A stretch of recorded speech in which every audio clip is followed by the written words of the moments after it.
In this SleepSense session, we're diving into the disturbing side of ancient Egypt, far beyond the pyramids and pharaohs.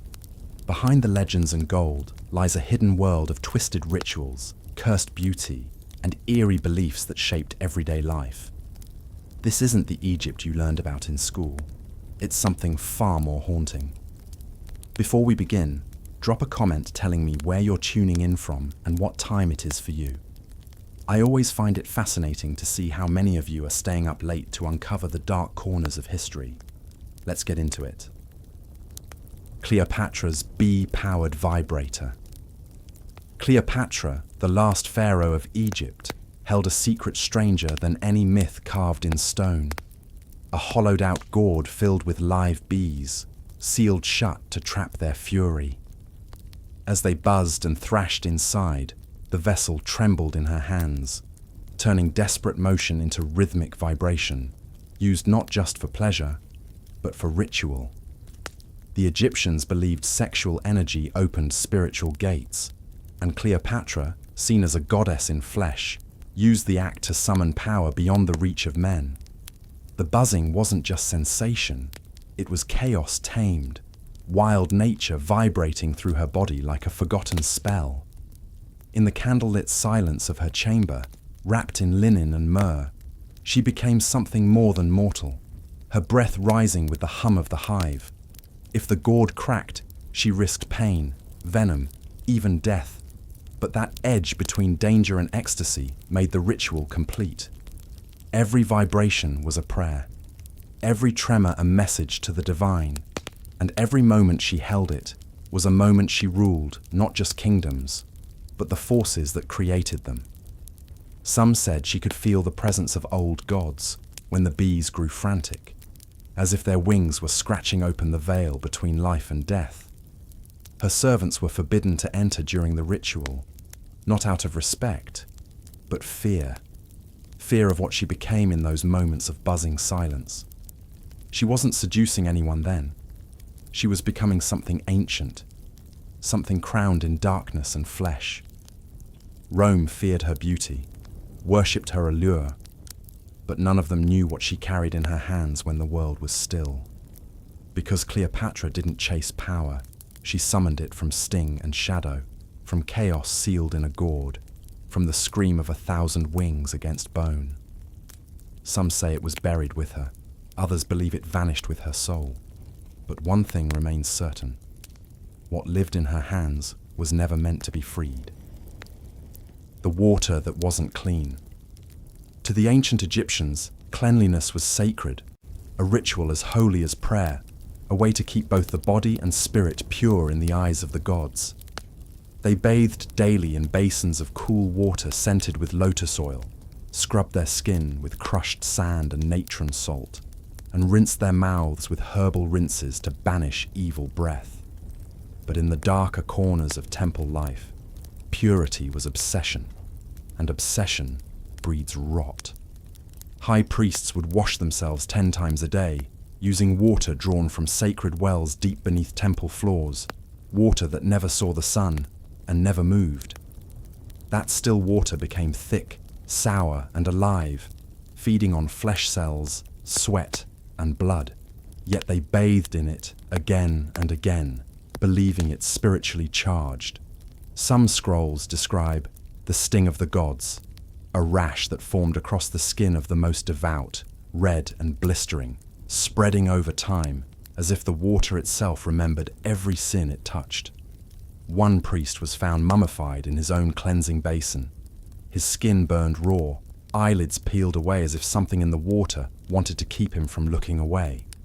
Their cleansing cloths were soaked in vinegar and oils that, over years, softened the skin so much it peeled off in layers. Beauty through erosion. Dental tools were made of copper and bone, used to scrape rot from the gums and leave wounds filled with sweet herbs that masked the smell of infection. In one crypt, a wall painting shows a woman smiling wide, her teeth filed down to the root, her tongue blackened with resin, still trying to look divine. Cleanliness was worship. But in chasing purity, they fed something hidden, something that drank what they washed away. Because in Egypt, hygiene wasn't about staying clean. It was about never letting what's inside leak out. The faces that were never meant. In the shadows of the great temples, beneath the gold-tipped tombs and hollow prayers of pharaohs, lived the ones who weren't allowed to lift their heads. Peasants and slaves, thousands of them, were born into mud homes with no doors, only openings. Because a door was a privilege, a wall that meant privacy, choice, something they weren't given. They woke in the dark, not because the sun had risen, but because the overseer's stick had.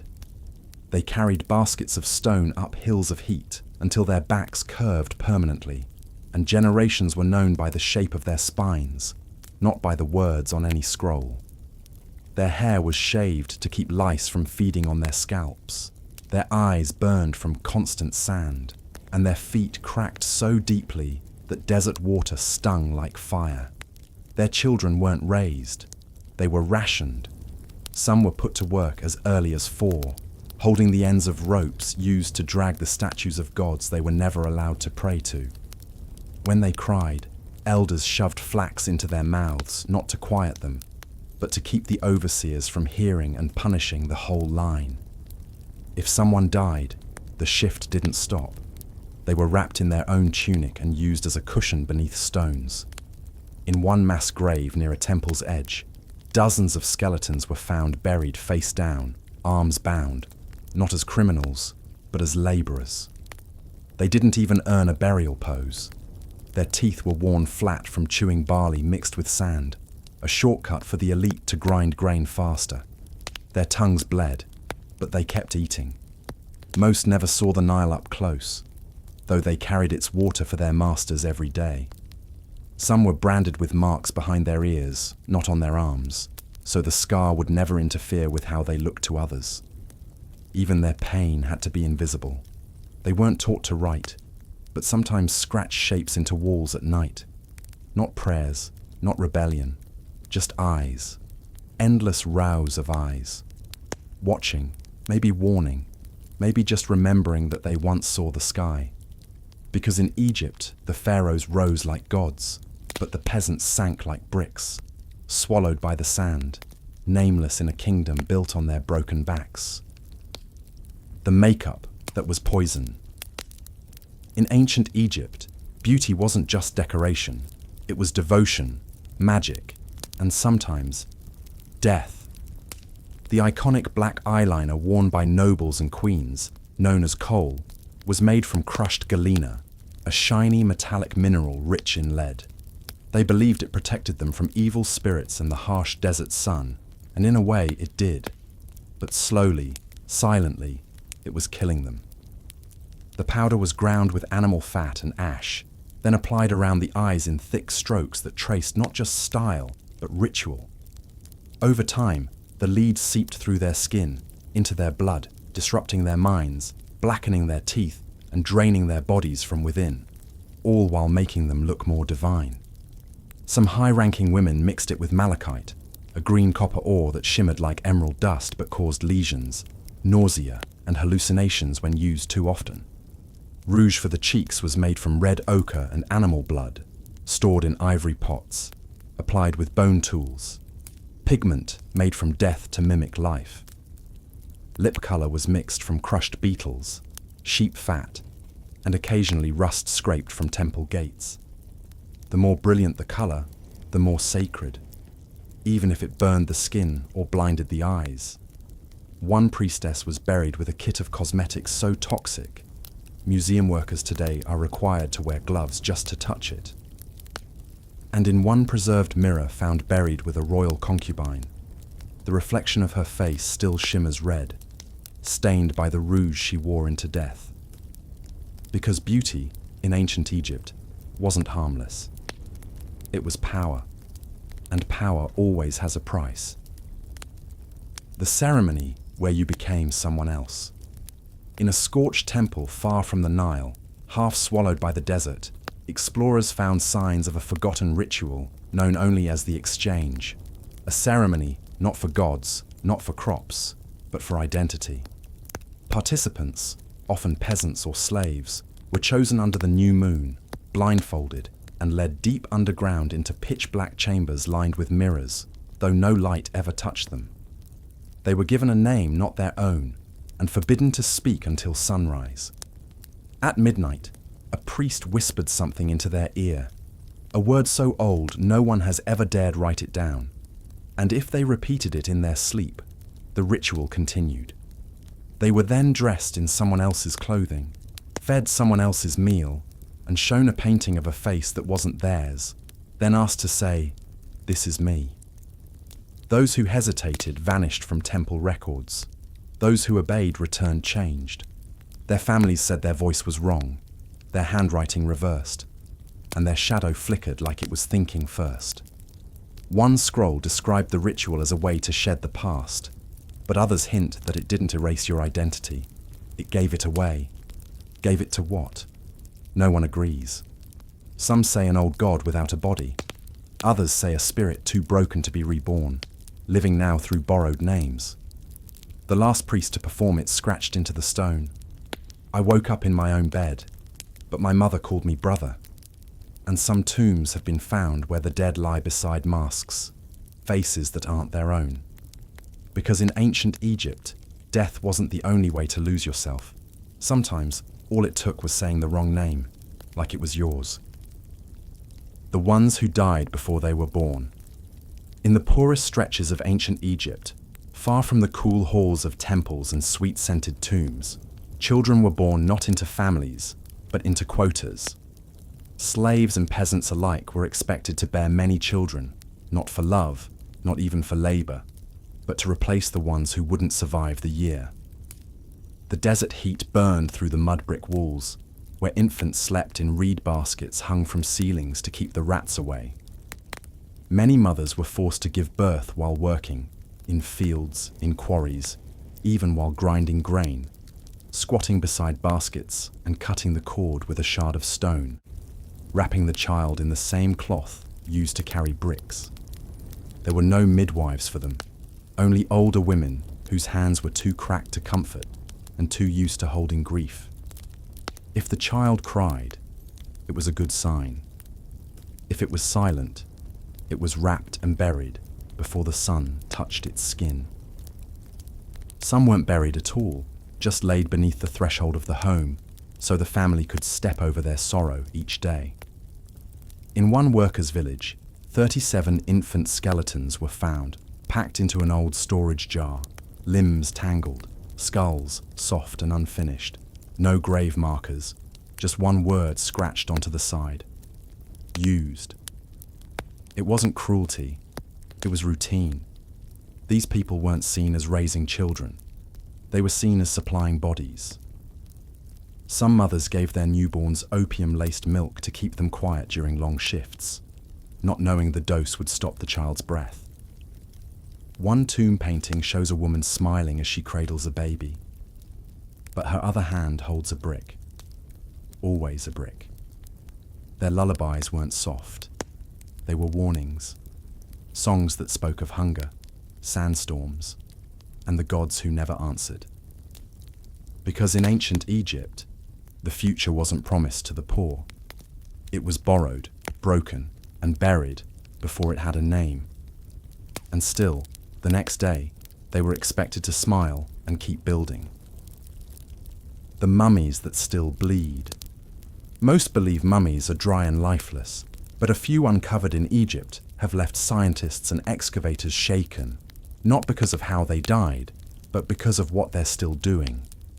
In rare cases, when these ancient bodies were unwrapped or cut open, a thick, dark fluid began to leak from the skin, the eyes, even the fingertips, as if something inside hadn't given up. It wasn't rot, and it wasn't resin. Those who witnessed it described the smell as metallic, unmistakably close to fresh blood. One mummy cried through the linen, long red streaks running down its face, and another released a breath-like sound as if something had been trapped for centuries and finally escaped. Some bodies radiated warmth, and one was so well preserved that fingerprints could still be pulled from the skin, prints that didn't match anything human. Workers refused to handle them. claiming they twitched, or that the wrappings pulsed beneath their hands, or that the faces looked just a little different each time they came back to the room. The priests had buried them deep, surrounded them with extra bindings, extra symbols, as if the usual rituals weren't enough to keep these ones still. Some of the oldest writings speak of the dead that refuse silence, warning of bodies that remained aware, spirits that wouldn't let go, and flesh that continued to listen. The fluid they bled wasn't just a biological mystery. It was a message, a sign that the soul inside might not have ever left. And when a mummy bleeds, when it moves, when it seems to watch, it's not a body anymore. It's something else, and it's still waiting. And it's the perfume that was made from the dead. In the sacred chambers of elite temples, perfume wasn't just a scent. It was a ritual, a binding, and sometimes a sacrifice. The rarest and most prized perfume, worn only by queens and high priestesses, was kai-fi, a thick, resinous blend said to open the soul to the gods. It was made from myrrh, wine, honey, and cinnamon. But in its oldest recipe, buried in forbidden texts, it also contained charred flesh from embalmed animals and, in whispered accounts, preserved fragments of stillborn children. The ingredients were burned slowly under moonlight, while priests chanted the names of the dead, believing the rising smoke carried memories into the wearer's body. Women who wore it said they dreamed of other people's lives, spoke in voices not their own, and wept without knowing why. The perfume was so potent that its scent clung to bones centuries after death, lingering in tombs like someone had just passed through. One concubine's coffin was opened after 2,000 years, and the scent still rolled out in thick waves that made 2 workers collapse. Another scroll warned that too much kai-fi could soften the veil, allowing the spirit world to press against the skin of the living. Some queens were buried with jars of it sealed in gold, and in one tomb, a jar was found open, the perfume half evaporated, but the scent stronger than ever. Researchers claimed to smell it weeks after sealing the tomb, in rooms far away from the site, as if it followed them home. The formula has never been fully reconstructed, and those who tried all reported similar dreams, drowning in smoke, hearing names they'd never spoken, and waking with the taste of ash in their mouths. Because kai-fi wasn't meant to make you beautiful, it was meant to make you haunted. The peasants who slept in ash. Far from the golden temples and marble halls of the pharaohs, Egypt's peasants lived in mud brick homes that crumbled with the rain and breathed dust with every gust of wind. Their days were carved by the sun and dictated by the Nile, but their nights were stranger. Many peasants slept not on beds, but in shallow pits dug into the floor, filled with warm ash from cooking fires, soft, grey, and still radiating the day's heat.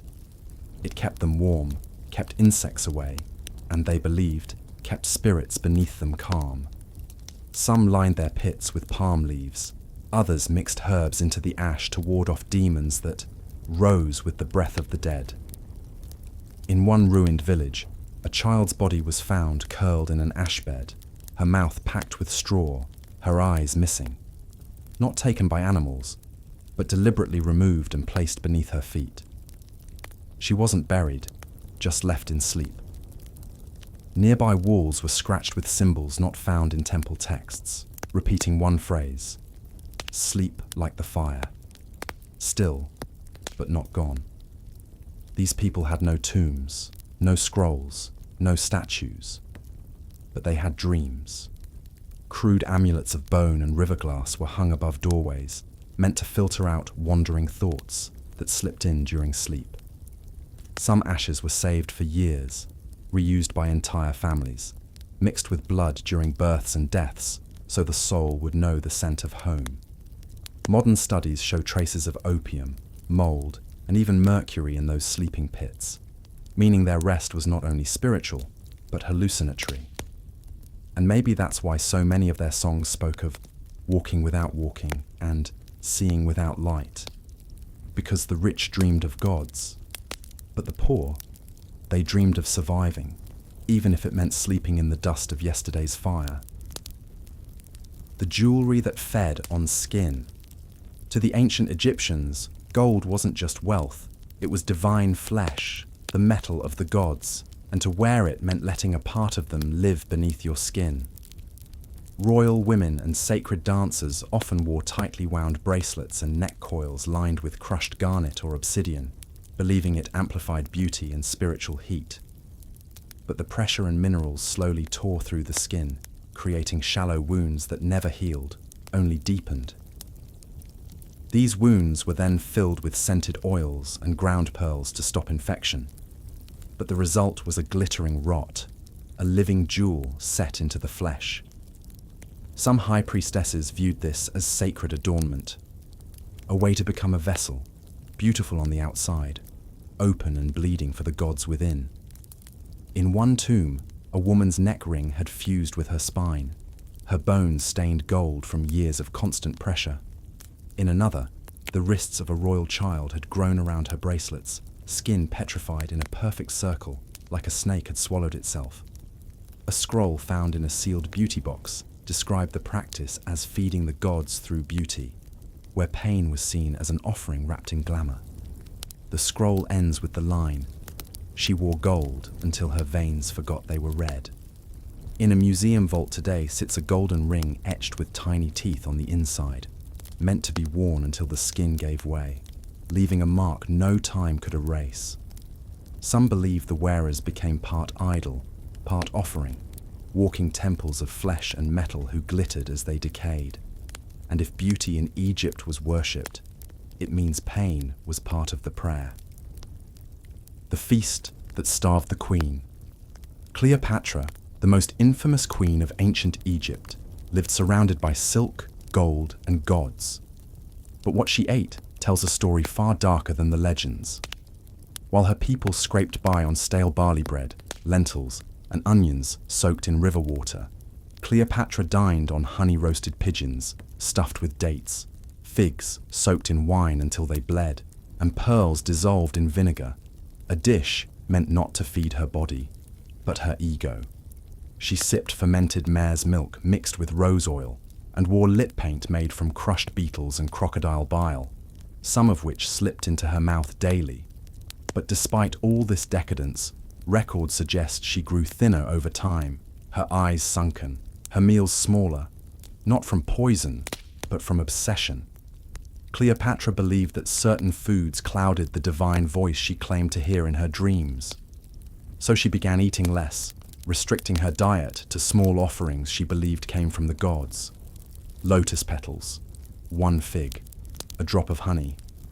Her slaves were instructed to taste every bite first, yet several died from seizures or madness, suggesting something more than food was being passed through the palace. A preserved silver plate found in her final dining chamber bore the inscription, "Eat only what you will not become."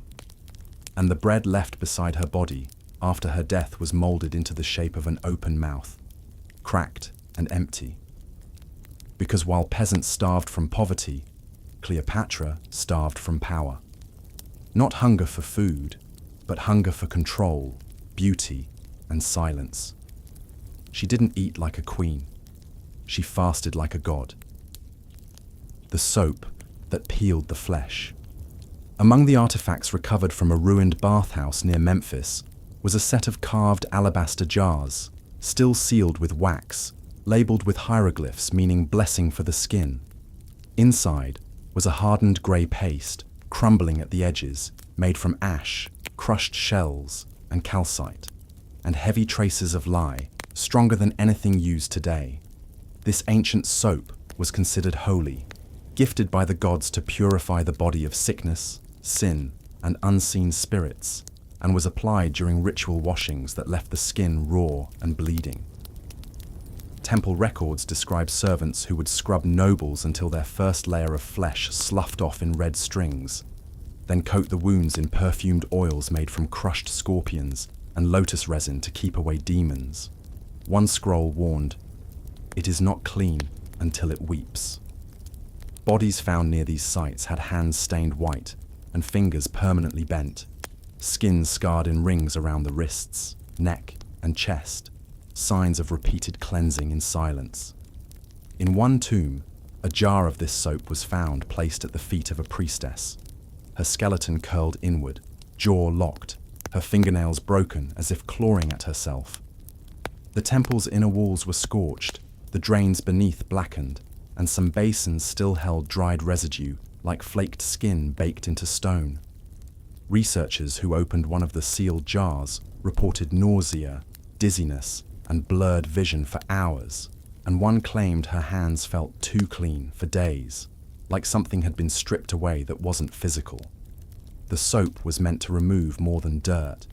It was used to erase identity, sin, history, until the body was smooth as a statue, hollow as an offering bowl. Because in ancient Egypt, to be clean wasn't to be healthy, it was to be empty. The men who painted their eyes. So the gods wouldn't forget them. In ancient Egypt, men didn't just wear makeup for beauty, they wore it to be seen by the divine. Noblemen, generals, priests, and even pharaohs painted their eyes with thick black coal made from crushed galena, believing it allowed them to pierce the veil between worlds. The makeup wasn't decoration, it was armor.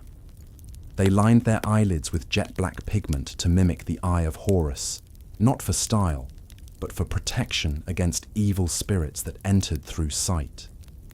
The more powerful the man, the darker his eyes. Some added green pigment made from malachite to connect with the goddess Hathor, a ritual so sacred they believed even blinking could be a form of prayer. Eye makeup was applied with ivory sticks and gold-tipped rods, stored in kits more valuable than most weapons.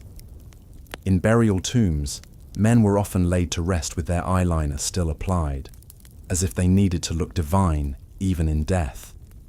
One prince's mirror was found cracked in half, his coal jar shattered beside it, with a curse carved below, "Let no eye see me but the sun." Some warriors painted their eyes before battle to intimidate the enemy, and to show the gods they weren't afraid to die beautifully. But others believed the makeup was the god, a piece of the divine worn on their skin, watching through them, guiding their steps. And if a man was seen in public without his eyes lined, he wasn't seen as naked, he was seen as unprotected. Because in Egypt, a man's power wasn't just in his weapon or his words, it was in his gaze, and they painted it like a blade. The day that wasn't theirs. For Egyptian peasants and slaves, life didn't belong to them. Not the sun they worked under, not the food they grew, not even their names. Most were called only by their trade: water puller, bricklayer, sand shoveler, as if their bodies were just tools the earth had borrowed. They rose before light, barefoot in dust that blistered their feet by noon, to build tombs they'd never enter, carry stones they'd never rest on, and harvest grain they weren't allowed to eat first. Many were given a daily ration of beer thick as mud, just enough to keep the hunger dizzy, just enough to forget that their sweat was the mortar of someone else's heaven. Some were born on work sites, never seeing temples or towns, growing old beside walls they built as children. They wore scraps of linen that fused to their skin from heat and time, and wrapped their cuts in leaves soaked in salt and spit. But what was worst wasn't the work, it was the silence. They weren't taught to write, their names weren't carved. If they died under a wall, they were left in it. If they died by exhaustion, the shift kept going. In one buried workers' village, dozens of skeletons were found beneath the floor. Not buried, just flattened beneath it, as if rest could only come by becoming part of the ground. The only record of one slave's life was a scratched line in an unfinished wall. "I saw the stars once." Because in Egypt, peasants didn't live lives. They lived hours, borrowed from the gods, spent by the kings, and forgotten by the stone. The screaming statues. In ancient Egypt, some statues weren't remembered for how they looked. but for the sounds people swore they made when no one was near. At certain temples, especially during sunrise or sunset, travelers described hearing high-pitched cries that echoed through the stone. Short, sharp sounds like someone gasping or screaming through sealed lips. Scientists blamed temperature shifts and wind passing through cracks, but the noise always came from the same statues, at the same time, as if they were following a pattern. Guards reported pressure building in the room moments before the sound, like the air itself was being held still, then released all at once. The statues that made these noises were usually gods of death, judgment, or silence, always carved with slightly open mouths, always watching. Some priests once performed rituals to seal the mouths shut, smearing them with honey and resin, believing that voices were trapped inside the stone. One scroll warned of the voice beneath stone and claimed if you ever made eye contact with a screaming statue, part of your soul would be lost behind its eyes. A few statues have been found with their lips worn smooth, as if something had passed through them again and again over centuries. One was placed in a museum, and the same sound was recorded, not from the air, but from inside the marble. The sound left people dizzy, shaking, unable to explain what they'd heard, only that it felt like it came from deep inside their chest. Some scholars believe the statues were built to hold the final screams of the condemned, a way of storing suffering for the gods to judge later. But if that's true, it means those screams were never released. They were sealed, layered, waiting. And maybe when the stone shifts just enough, the voices remember how to find their way out. The wig that was sewn into the scalp. In ancient Egypt, wigs weren't just accessories. They were symbols of status, seduction, and sacred control, crafted from human hair, palm fibers, and sometimes the scalps of enemies. High-ranking women didn't simply wear them. They had them sewn directly into the skin, the strands threaded through small incisions made along the scalp, then tied tight with linen and wax. This process could take hours, and the pain was intense. But pain was seen as a sign of transformation, of shedding the self to become something closer to divine. The blood was wiped away with perfumed resin, and the heat of the desert sealed the hair into flesh, like stitching a crown into bone. Some of these wigs weighed nearly 5 kilograms, adorned with beads, feathers, even gold, and once attached, they were never meant to be removed. Over time, the scalp blistered, festered, and bled beneath the weight, but the wearer was forbidden from showing discomfort. In one tomb, a woman's skull was found with strands still threaded through it, the wig preserved, the bone beneath warped from years of strain. In her beauty box was a comb with teeth made of ivory, and traces of blood still crusted between them. A scroll nearby described the ritual as uniting above and below, claiming that the wig acted as a channel to the gods, turning the woman into a bridge between this world and the next. Servants reported hearing whispers coming from the hair as the wearer slept, and one even claimed it breathed when no wind moved. When the wigs were finally removed, it was not by hand. It was by death when skin and hair came away as one. Because in Egypt, the crown of beauty wasn't placed on the head, it was carved into it. The Shining Pyramids. When the Great Pyramids of Egypt were first completed, they didn't look like ruins.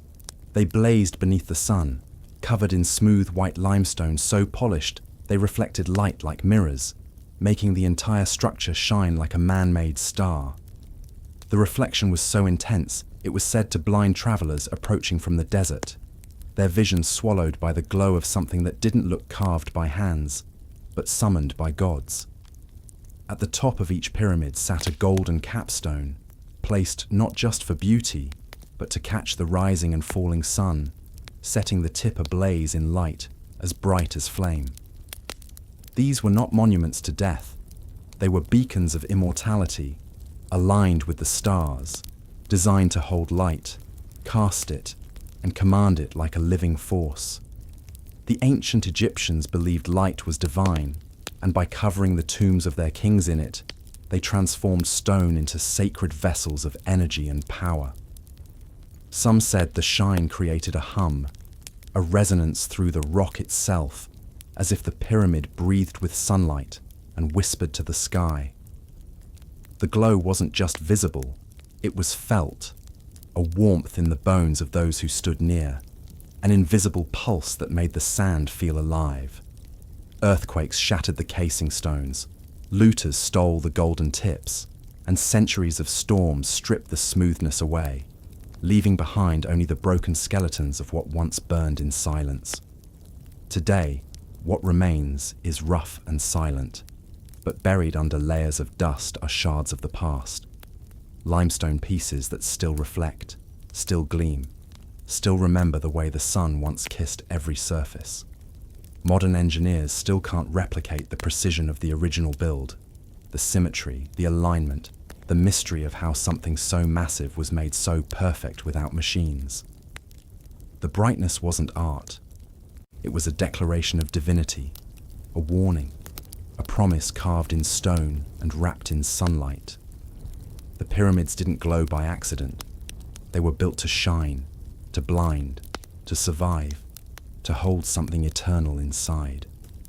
And though time has dulled them and sand has swallowed their shine, there's a part of them that still glows beneath it all, waiting for the sun to rise just right and remember what it once made burn.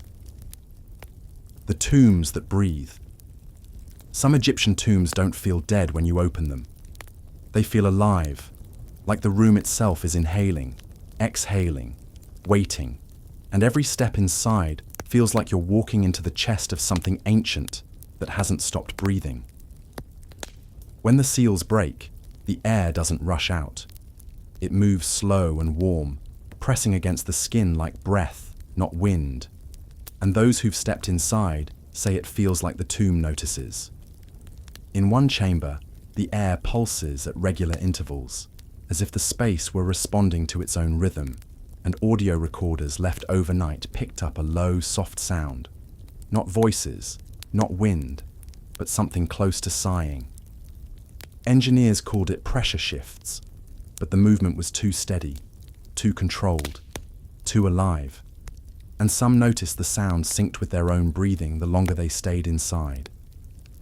There were tombs where candles flickered in perfect waves despite still air, where dust floated in spirals without wind, and where the stones seemed to flex, just barely, like lungs expanding beneath thousands of years of silence. Some workers refused to enter, saying the walls vibrated under their fingers like something alive was pressing back, or that the room exhaled every time they tried to speak. One tomb's walls were covered in spiral-shaped inscriptions, protection spells wrapped around the chamber in a coil, as if the builders weren't sealing something inside, but trying to keep something from moving too much. In a sealed burial shaft, the sound of slow, wet breathing was recorded an hour before entry, though no one was inside and no animals were found.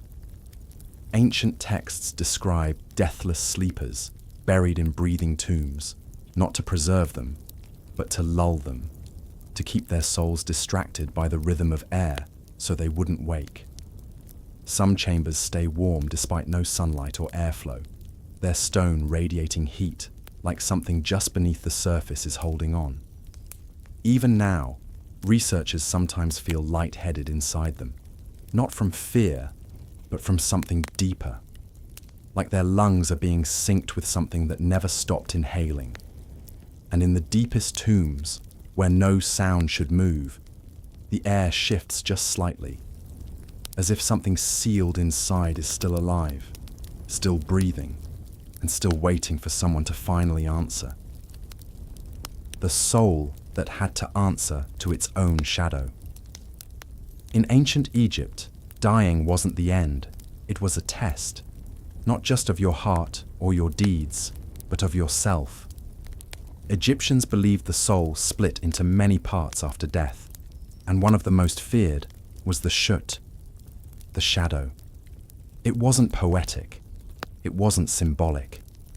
They believed your shadow was alive, watching you through every moment of your life, storing your secrets, your lies, your silent thoughts. And when you died, it followed you into the underworld, not as a companion, but as a witness. In the hall of Ma'at, where the heart was weighed against a feather, the Sheut would be summoned. If the heart lied, the shadow would speak.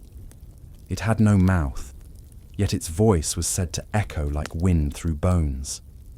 Some funerary texts warned the dead. Do not look at the shadow. It sees what you forgot. People feared it more than the devourer beast Ammut, because Ammut only ended you. The shadow could expose you, reshape your judgment. Tomb walls show figures screaming as their own silhouettes pull them backward from paradise. Some tried to escape it. Shadows were buried in separate jars. Some were burned before death in rituals that left the body breathing but empty-eyed. One noble woman had her tomb sealed with obsidian and no torchlight, because she believed darkness was the only thing that could trap her Sheut. But when the tomb was opened, centuries later, every wall was smeared with black handprints. No blood, no paint, just prints. Dozens of them, none matching her hands. Because in ancient Egypt, the scariest thing waiting for you after death might have always been behind you, just one step behind, forever. The feast they were never invited to. Every year, during the great festivals honoring gods like Osiris or Hathor, the cities of ancient Egypt would erupt with music, incense, gold-threaded linens, and endless platters of roasted goose, honeyed bread, figs, date wine, and perfumed meats. But these were not for everyone. The peasants and slaves who built the temples, harvested the wheat, and pressed the grapes were forbidden from joining the celebration. Instead, they watched from behind carved columns, faces smeared with the dust of their labor, mouths dry as priests poured sacred beer onto the ground in offering. Sometimes they were told they'd be blessed by proximity, as if the scent of joy was enough to fill a starving gut. The closest they came to the feast was collecting scraps afterward, gnawed bones, dropped fruit, or clumps of sticky bread trampled into sand. Children would dig through the refuse heaps with fingers blackened by ash, looking for something still warm, something not yet spoiled. One document speaks of a slave who stole a fig from a ceremonial tray and was buried alive up to his neck beneath the altar, his mouth stuffed with pomegranate seeds until he choked. Another scroll lists the rations given to laborers during a festival. Half a cup of dried barley, one beetle-salted onion, and a palm full of beer sludge. Not even liquid, just the bitter remains. There were processions where nobles wore silver masks and gold crowns shaped like cobras, while peasants were ordered to lie face down in the dirt, eyes closed, so they wouldn't taint the image of joy. Some were even used as props, their bodies painted white to resemble statues, made to stand still for hours in temple courtyards while music played around them.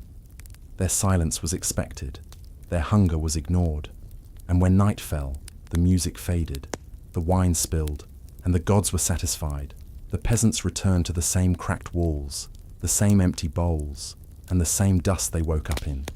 Because in Egypt, celebration wasn't for the many, it was for the few, and for the rest, it was just another reminder that joy had a gate, and they were always outside it. The sleeper watched by gods. Ancient Egyptians saw sleep not as rest, but as travel, a nightly descent into the duat, the underworld, where dreams were considered messages not from the mind, but from the dead. The wealthy slept on beds curved like boats, designed to guide their spirits across invisible rivers, while their bodies remained perfectly still, faces turned toward the stars that never blinked. Beneath their pillows, they placed carved ivory figures with closed eyes, believed to absorb nightmares or whisper secret truths into the ear during the final moments before waking. In temples, priests practiced dream fasting, going without food or water for days to induce visions during sleep, which they then recorded in scrolls inked with crushed beetle shells and human milk. One scroll tells of a boy who was forced to sleep beside a dying god statue for 7 nights, only to wake screaming on the 8th, claiming he had seen what watchers us sleep. His eyes never closed again, even in death. His mummy's lids had to be sewn shut with iron thread. In some cults, people were buried alive for short periods, breathing through reeds to mimic the stillness of death and teach the soul to sleep with silence. Those who survived described hearing footsteps pacing above them. Not human, not animal, something too slow to belong to the living. Some nobles slept beneath mirrored ceilings, believing it allowed their souls to return to the correct body by seeing their reflection as they drifted back. In one tomb, a body was found wrapped in 50 layers of linen, each marked with a symbol of an eye, as if terrified of what might be seen from the inside. Because to sleep in ancient Egypt wasn't to rest, it was to offer yourself to the other side and hope something else didn't come back in your place. The Feast of Silence. Once every year, in a festival erased from official records but hinted at in hidden scrolls, certain Egyptian priests held a ritual deep within the temple's lowest chambers, a night called the Feast of Silence. No music was played, no chants were spoken, and no flames were allowed. Only oil lamps sealed inside bowls so the light flickered but could not escape. On this night, selected individuals, criminals, outcasts, and sometimes perfectly ordinary citizens were brought into the temple not for punishment, but for listening. They were given thick sweet wine, bound in silk, and seated in circles while the priests walked behind them in silence, placing small bones on their tongues. These bones were said to carry the last words of those who had died violently, soaked in herbs and ash until the memories clung to the marrow. The chosen were not allowed to speak, only swallow. Those who gagged were taken away. Those who wept were covered in honey and locked in lightless rooms for 7 days to purge the noise. The few who endured the entire ritual were declared hollow-eared and believed to be able to hear the voices of the gods directly, but every one of them eventually went mad. One tore out his own tongue with a shard of limestone, carving ears into the temple floor with his blood. Another starved himself near the Nile, saying the river screamed every time it touched him. The ritual was banned during the 19th dynasty, but strange markings found beneath later temples suggest it continued in secret. Some say the hollow-eared never truly died. They simply learned to listen to what no one else could survive hearing. And when silence falls too suddenly in a place once filled with sound, it means the feast has begun again. The toy that wasn't a toy. In the corner of a collapsed peasant house near the Nile, archaeologists uncovered what looked like a simple spinning toy, a small carved monkey balanced on a flat disc, legs curled, mouth wide open in a grin that showed far too many teeth. At first, it was thought to be a child's plaything, but nearby wall markings told a different story. Figures of children standing in a circle, holding hands, all staring at the spinning monkey in the center. One line read, "Turn it until it chooses." Oral traditions passed down in the region spoke of a game played during sandstorms, where children would spin the monkey before asking questions, but they were warned never to ask twice. Those who did were said to go mute or wander off at night and never come back, their footprints leading into the river with no return. The base of the toy was stained with something dark, later tested to be a mix of animal blood and fig sap, a crude ink used in rituals. Its mouth was carved hollow, and when spun, it produced a strange whistling sound, too deep for its size, like something breathing through a flute. In a nearby grave, 3 children were buried holding replicas of the monkey, their eyes covered with shards of mirrored glass. One scroll fragment, barely legible, read, "It answers with its mouth, but listens with its shadow." When the toy was recreated and tested in a lab, the recording equipment picked up whispers layered under the spin, none of which matched the voices in the room. Some now believe the monkey wasn't for play at all, but for divination, a poor man's oracle, carved for those without gods who still needed answers. And maybe the reason it kept smiling was because it already knew who would ask again. The cursed mirrors of ancient Egypt. In ancient Egypt, mirrors weren't just reflections. They were believed to be gateways, sacred and dangerous, capable of capturing fragments of the soul and echoing what wasn't there. Made from polished obsidian or bronze, their surfaces were warped and dark, showing not just your face, but something watching just behind it.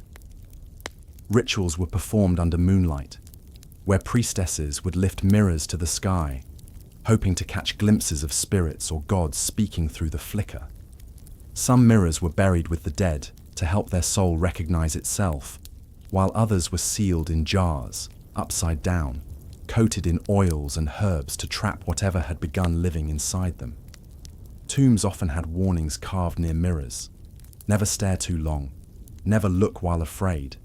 Never reflect what isn't living. Grave robbers who took them were later found with no wounds but twisted faces, eyes wide as if they'd seen something that never blinked. One mirror was discovered shattered from the inside of a sealed tomb, its cracks branching out like something had clawed against its prison for centuries. Some archaeologists claimed mirrors stayed cold in hot rooms, or showed reflections with slight delays, like the glass was remembering instead of reacting.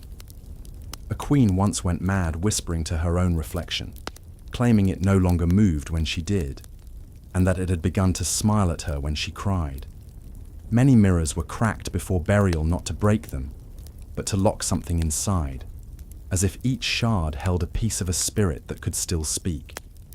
Some temples kept vaults filled with wrapped mirrors no one dared uncover, believing the images trapped within still watched, still waited. Even now, most recovered mirrors from tombs are kept in storage, not out of preservation, but fear of what still lingers on the other side. Because in Egypt, a mirror used in ritual didn't just reflect the living, it remembered the dead. And when the reflection blinks before you do, it's already too late. The tomb that was warm. Most tombs in Egypt are cold, sealed in stone, untouched by light, airless and silent. But one burial site broke every rule, because when it was opened, the air inside wasn't cold at all. The team that first entered described the heat as immediate and unnatural, not like sunlight or weather, but like walking into something alive. The stone walls radiated warmth from within, as if they had been holding a pulse, and the moment the final seal broke, the temperature rose even higher. Tools steamed, camera lenses fogged, and one archaeologist collapsed within minutes, his skin flushed, his breath rapid, like the tomb had gripped his lungs. Sensors found no source, no geothermal activity, no chemical reaction, no gas leak, just solid rock that had somehow stored heat for thousands of years. The sarcophagus inside was warm to the touch, not just the surface, but the entire structure, and when opened, the linen wrappings were damp with condensation. Some said they heard a low hum from the walls, not loud, not clear, but present, vibrating in time with their own breathing. No insects, no animals, no signs of life. And yet, it felt like the room had been recently occupied, recently exhaled. Ancient texts warned of tombs built not to protect the dead, but to contain what couldn't die. And this one was circled in protective markings unlike anything seen before. The body inside was over-preserved, its skin still supple, its eyes sunken but wet, and the mouth sewn shut with gold wire. Some claimed it looked freshly buried, like it had been placed there days ago, not millennia, and that the heat wasn't leaving, it was growing. After the tomb was resealed, the chamber's temperature stayed elevated for weeks, like something inside refused to cool down. And if warmth means life, even faint, even buried, then maybe what they found wasn't resting. Maybe it never planned to. The burial of the living. While Egypt is remembered for preserving the dead, There are whispers buried in ancient texts of those who were sealed inside tombs before death ever came. Servants, guards, and sometimes even lovers were entombed alive beside their rulers, not as honor, but as eternal service, forced to follow their master into the afterlife, with breath still in their lungs. Some were drugged, others bound, laid in narrow shafts with no exit, candles burning beside them as the stones slid shut, darkness swallowing them forever. In one tomb, archaeologists found nail marks scratched into the wall, long lines trailing down from where a man had stood, clawing as the air thinned and time vanished. The walls of that chamber had no symbols, no offerings, only silence and desperation etched into stone. These were not sacrifices made willingly. These were people buried for convenience, control, fear, or ritual. Some tombs even had hidden compartments in the floors, spaces barely large enough for a body, where breathing would echo louder than prayer. There are stories of priests who were sealed standing upright, mummified by heat and silence, frozen in their final moments of awareness.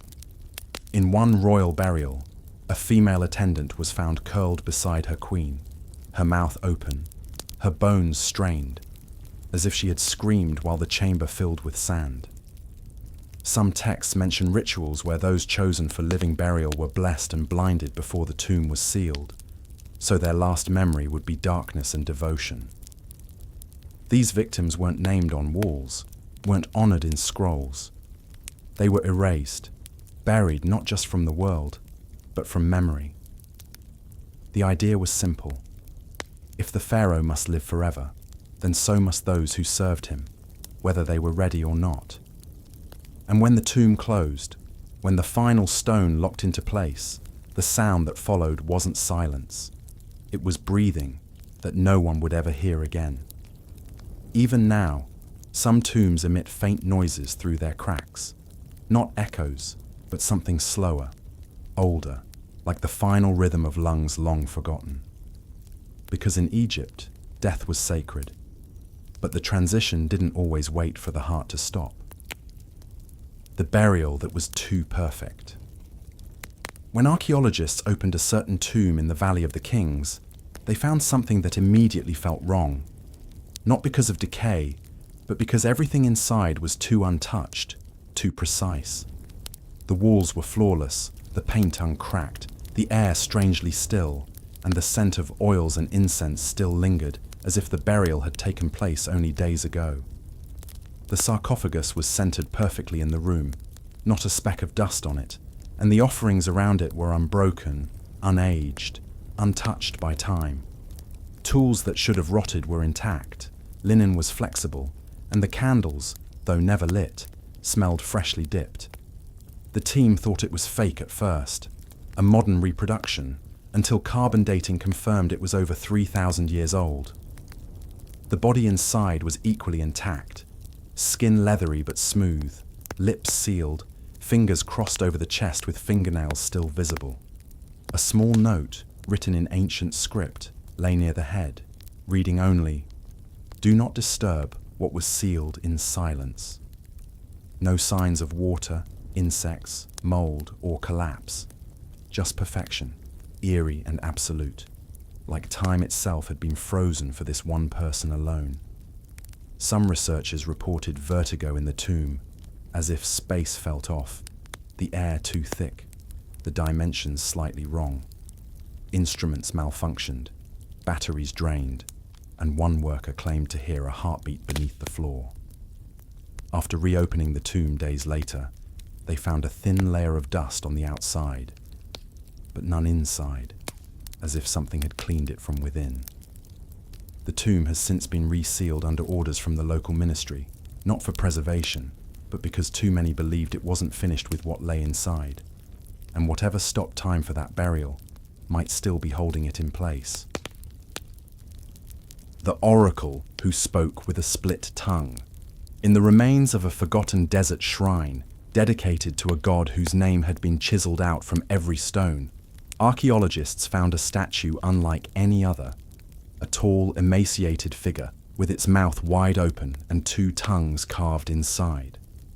Beneath it lay a burial pit, not for a god or noble, but for an oracle, a woman who was once said to speak prophecy in two voices at once, one in human words, the other in something no one could ever write down. Her body was found seated upright, knees folded to her chest, and her jaw forced open by a bronze bit welded in place, splitting her jawbone clean down the center. Her actual tongue had been removed and replaced with two artificial ones, one gold, the other obsidian, each marked with lines of forgotten script that don't appear anywhere else in Egyptian history. The skull showed signs of drilling at the temples, and one fragment of papyrus nearby explained, "To silence her, we had to listen first." Stories from nearby villages spoke of a woman whose voice echoed in opposite directions, who answered questions before they were asked, and who spoke truths that made those listening tear out their own eyes. The inner walls of the shrine were lined with blackened copper, not for decoration, but to contain the sound, and some believe her last words were still trapped in the metal, humming faintly just beneath hearing. One translator who studied the obsidian tongue suffered a seizure after reading it aloud phonetically, claiming, before collapsing, that the tongue spoke back. After that, the objects were sealed and buried in museum archives, though the gold tongue reportedly moved slightly during transport, curling like it was tasting the air. Ancient records list her as an oracle, but a different title appears again and again, the mouth of the hollow god. And if her voice had to be split in two to be stopped, what exactly was trying to come through her? The pharaoh with no heart. When the tomb of a once revered pharaoh was opened, everything appeared in place. The gold, the sarcophagus, the ornate carvings. But one thing was missing, and it wasn't an accident. The pharaoh's heart, the most sacred organ in Egyptian belief, was gone, not removed for preservation, but completely absent, with no jar, no mention, no explanation. According to ancient tradition, the heart was weighed in the afterlife to judge the soul, and without it, the soul was condemned to eternal nothingness. What made it stranger was that the rest of the body was perfectly intact. Lungs, liver, intestines, all carefully embalmed. Only the heart was missing, as if deliberately erased. In its place was a small stone scarab, black and cracked, inscribed with a name that didn't match the pharaoh's, and when translated, it read, "He knows what he did." The carvings on the tomb walls had been scratched away around the area where the heart ritual would normally be depicted, leaving only jagged lines and smudged pigment. Some believe the pharaoh had committed a crime so severe that the priests removed his heart as punishment, condemning him even in death. Others think the heart was stolen in a secret ritual to transfer power or curse someone else, an act of spiritual theft. The air in the tomb was unusually dry and bitter, and several researchers reported heart palpitations while standing near the open sarcophagus. One worker fainted and later described a sensation of being pulled from the chest by something cold and invisible. The room has since been sealed again, not because of preservation needs, but because no one wants to disturb a pharaoh who died heartless, and possibly still wandering, looking to take someone else's. In Egyptian belief, a soul without a heart doesn't rest, it searches. And sometimes, it finds. The tomb that was never meant to be found. Deep beneath layers of collapsed rock and forgotten sand, a burial chamber was discovered that wasn't marked on any map, mentioned in any text, or aligned with any known dynasty. It simply shouldn't exist. When the team broke through the final wall, they found a perfectly preserved corridor with no hieroglyphs, no names, and no symbols, just smooth stone and silence, as if it had been hidden on purpose. The air inside was stale but undisturbed, and the walls were so black they seemed to absorb light, making torches flicker strangely even when there was no breeze. At the end of the corridor was a sealed stone door, heavier than any they'd encountered, and carved into its center was one phrase in deep-cut symbols. "This place is not for the living." When opened, the chamber inside was completely empty. No sarcophagus, no offerings, just a square room with corners so sharp they didn't seem carved, but formed from something older than stone. The temperature dropped instantly, and audio equipment picked up a low-frequency hum that wasn't detectable to the human ear, but caused several team members to report nausea and sudden headaches. One man's watch stopped, another's voice recorder refused to play back, and a third claimed the room made his thoughts feel louder. There were no footprints in the dust, but a single handprint was found on the far wall, pressed into the stone, fingers unnaturally long and too high for anyone to have reached without help. When they tried to scan deeper underground, their instruments failed, showing only static and a depth reading that dropped into the impossible. Some believe the chamber wasn't built to bury the dead, but to trap something that was never meant to leave. And now that it's open, nothing inside has changed, but the researchers who found it have. Because some tombs were never lost. They were hidden, on purpose. The eyes that were still wet. In one of the most remote tombs ever uncovered, buried beneath collapsed sandstone and centuries of silence, archaeologists found a body that appeared perfectly preserved, too perfectly. The skin was tight and smooth, the fingers still curled as if mid-motion. But what unsettled everyone were the eyes, open wide, clear, glassy, and wet. Most mummies have their eyes removed or shriveled to blackened sockets, but these stared back, moist, shining, and faintly reflective, like they had just blinked. The embalming showed signs of extreme precision, with every vessel sealed and organ removed properly, yet no method could explain the preserved fluid or the condition of the eyes. One scientist swore the pupils contracted slightly under light, and another dropped their tools after seeing their own reflection move just a little too early. The body was positioned in a seated pose, arms on knees, head tilted forward as if waiting, not resting. No name was recorded in the tomb, and none of the walls were inscribed, just repeated carvings of a single open eye surrounded by teeth. One worker left the dig entirely after claiming he saw the eyes shift while the room was completely still. Another described a pressure in the room that built slowly, like being watched by something that was deciding whether to blink or not. The team sealed the tomb after 3 days, and samples taken from the eyes degraded into black sludge within hours, as if whatever preserved them had only worked in the dark. Some believe the body was a vessel for something divine, something meant to watch even in death, a guardian, or a warning. And if the eyes are still wet, maybe they were never supposed to close. The steps beneath the tomb. During the excavation of a seemingly ordinary burial site, archaeologists uncovered a slab beneath the sarcophagus that rang hollow when tapped, revealing a staircase spiraling downward that had never been recorded or mentioned in any nearby texts. The stairs were narrow, uneven, and cold, carved deep into stone that didn't match the rest of the tomb's construction, older, darker, and rougher, as if it had been cut in haste or panic. As the team descended, they noticed the air growing colder with each step, not from lack of sunlight, but from something deeper, more unnatural. The walls became smoother the lower they went, and eventually lost all markings, until they stood in pure black silence where sound didn't echo. It vanished.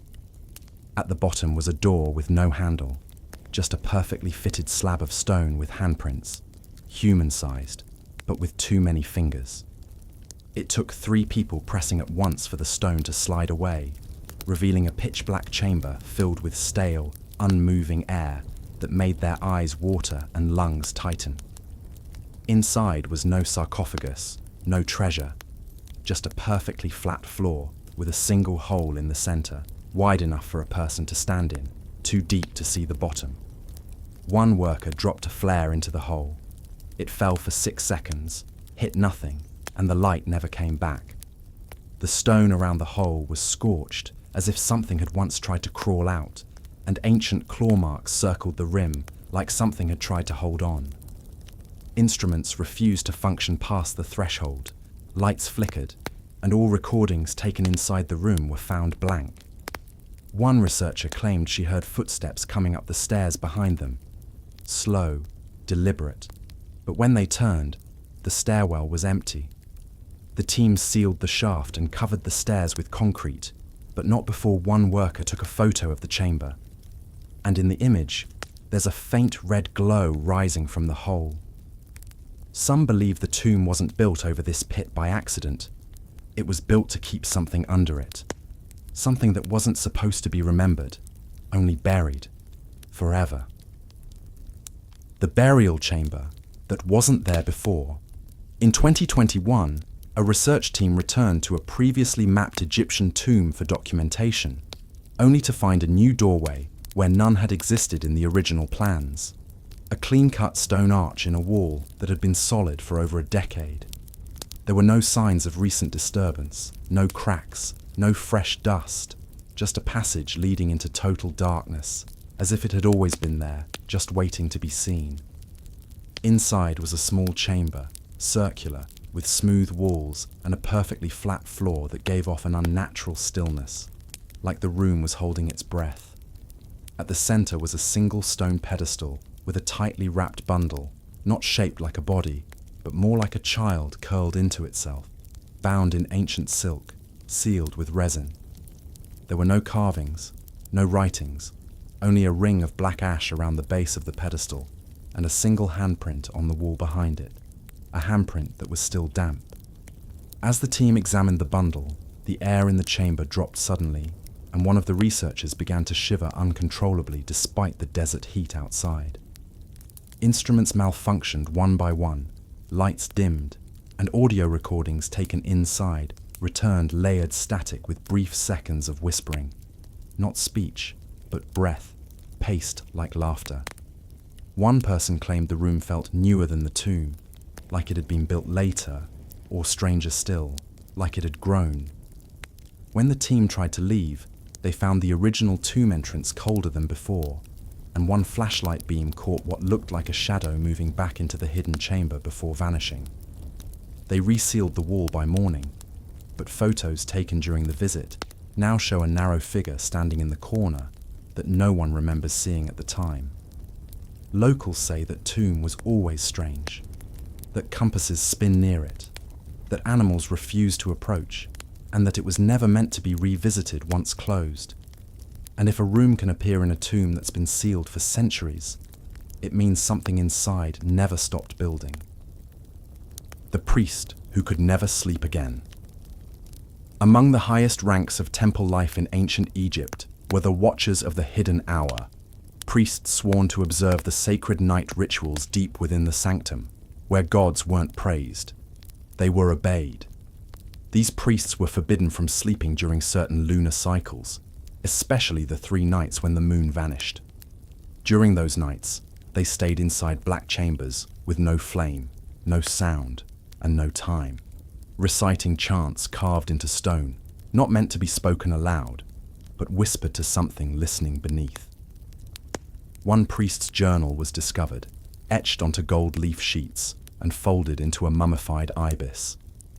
He wrote that, on the second moonless night, he saw a figure in the corner that mirrored his every movement, but never blinked.